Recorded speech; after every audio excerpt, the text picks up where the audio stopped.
Assalamu alaikum wa rahmatullahi wa barakatuh. Par rapport à la préoccupation du frère qui aimerait savoir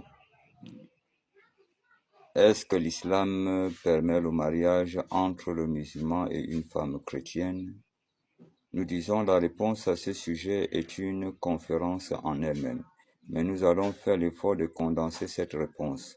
Par rapport à cela, nous disons que l'islam a autorisé donc le mariage entre un musulman et une femme chrétienne, mais il n'a pas autorisé de marier n'importe quelle femme. L'autorisation se repose sur celle que l'islam a conditionnée avec la vertu.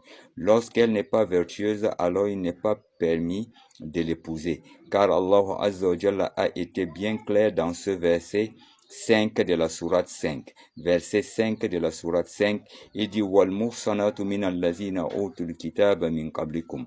Et les femmes vertueuses d'entre celles qui ont reçu les livres avant vous, vous êtes donc licite. Donc ici, Allah Azza wa Jalla a souligné donc la vertu. On ne doit épouser parmi ces femmes que celle qui est vertueuse, celle qui se voile conformément à l'islam lorsqu'elle vient prier et lorsqu'elle est en présence des hommes. Ceci est la vertu. Et également celle qui s'habille convenablement selon l'habillement des femmes et qui s'éloigne de tout autre habillement qui n'est pas celle des femmes. Elle ne doit pas porter les habillements comme celle des hommes. Elle doit donc porter uniquement des habillements spécifiquement réservés aux femmes. Ceci parle de la vertu. Et elle ne doit adorer qu'un seul et unique Dieu. Voilà, conformément à ce qui lui a été enseigné dans les Écritures. Elle doit accepter cela comme je vais vous envoyer le test. Voilà, car Jésus a dit, écoute Israël, le Seigneur notre Dieu est l'unique Seigneur. Donc Jésus reconnaît que lui également, il a un Seigneur et qu'il est le serviteur de ce Seigneur-là. Et ce Seigneur est unique, il n'a pas de semblable ni de pareil.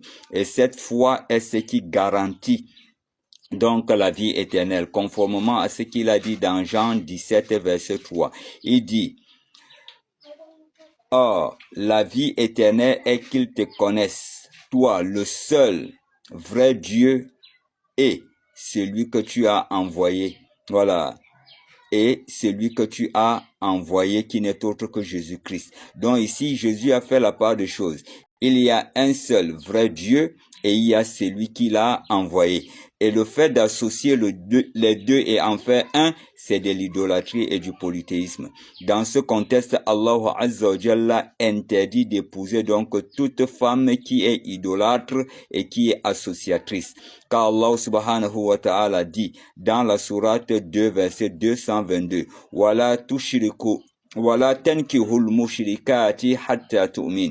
Et n'épousez donc pas les femmes associatrices jusqu'à qu'elles auront la foi.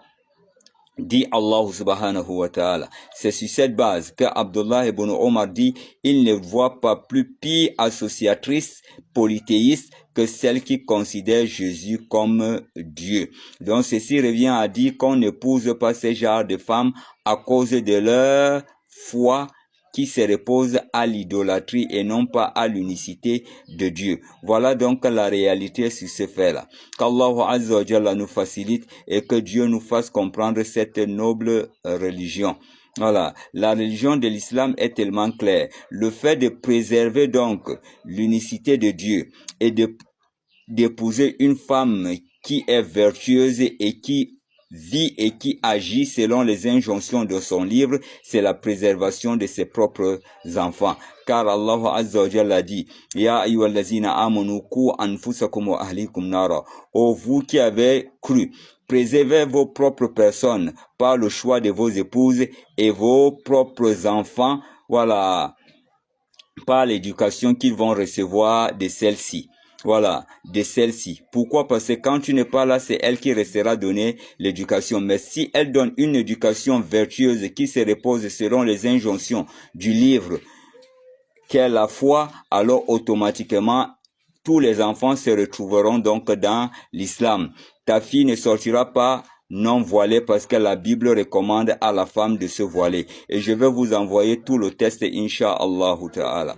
Qu'Allah Azza wa Jalla nous facilite. Donc si cela va à l'encontre de ce que nous venons de dire, alors il n'est pas permis à cette femme d'être épousée, car le mariage de cette femme est conditionné avec sa vertu. Sur ce, je dis Haza wallahu ta'ala alam wa sallallahu ala nabiyil karim wa alhamdulillahi rabbil alamin. Wassalamu alaikum wa rahmatullahi wa barakatuh.